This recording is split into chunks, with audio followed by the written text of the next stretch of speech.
Texas Tech. So Joey McGuire back for his third season as head coach. They're 70th in returning production, 14 returning starters, just 5 on defense, though. Offense returned a bunch of production, not so much on the defensive side of the ball. Texas Tech's seen back-to-back winning seasons under Joey McGuire, 2 bowl wins. Makes it even more impressive that they just can't seem to keep their quarterback healthy either. Quarterback's gotten hurt, Tyler Shuck, in back-to-back years. Now, which brings us to where we'll start. The quarterback, no Tyler Shuck. Tyler Shuck's gone. We already talked about him. Baron Morton takes over, and honestly, I mean, he finished up the season strong. There was a little bit of a rough patch in there. I don't know. Say what you want about him. There were times where he looked really good last year. He wasn't. Keep in mind, he wasn't supposed to be the starter. Tyler Shuck got hurt, and I believe someone else got hurt too before he came in.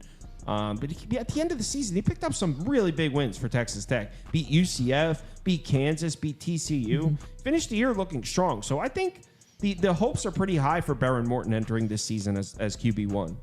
Yeah, he's another one of those, like, he could be good, but he needs to limit the interceptions. He did throw a lot of those. He threw 7 interceptions and 12 touchdowns, so that's not a great ratio. It's decent, but it's not great. He doesn't inspire you. He's not a top guy. He's not a top recruit guy that you expect to be great. Like, he's a serviceable Big 12 quarterback is kind of the way I'd put him. A serviceable Big 12 quarterback. That's your phrasing. Yeah, he's not going to win the Big 12, but he's got enough talent to win them some games. Well, really, if you want to talk about the talent on the Texas Tech offense, Taj Brooks is back. Yeah. Star running back, 1,500 yards, 10 touchdowns. He's back. They also bring back their RB2 as well. So Texas Tech set in the running back room without a doubt. 3 of their top 4 wide receivers are gone. But for what I'm reading, they did really well in the portal, and they really like the receiving weapons they have. Their tight end, who caught 4 touchdowns, is back as well. They also added another tight end in the portal. So what Texas Tech receivers, 3 of the top 4 are gone. But overall, from what I'm reading, they like what they got. Offensive line loses some pieces, and the offensive line coach is gone. So here's where, if you're looking to poke holes in this Texas Tech offense, you point at the offensive line. They lost some pieces. The O-line coach is gone. This is definitely a concern because Texas Tech, hold on. Let me go to their offensive line stats. This is a strength of the team.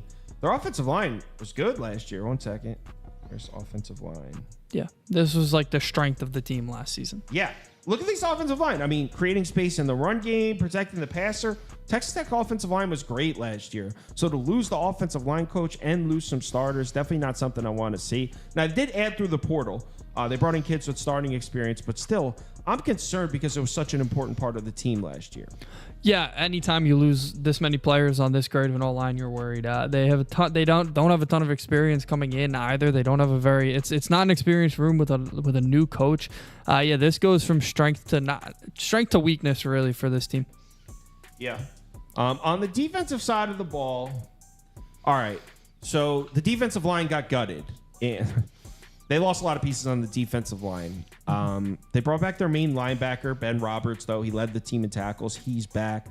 Here's my thoughts on the Texas Tech defense. It seems that everything behind the defensive line is fine. Their line, like I said, they brought back their star linebacker and leading tackler. Secondary also looks pretty good. Defensive line, they just lost so much production on. I'm pretty sure it was 3 starters or something. They lost.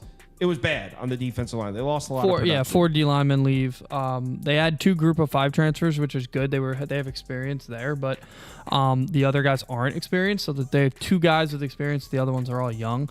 I don't see it there. That is a hole, but the linebacking core is really good, and I think the pass even should be better. It was good last year. It should be even better with a lot of those guys coming back. So yeah, I think it should be fine there, but the D line is a concern.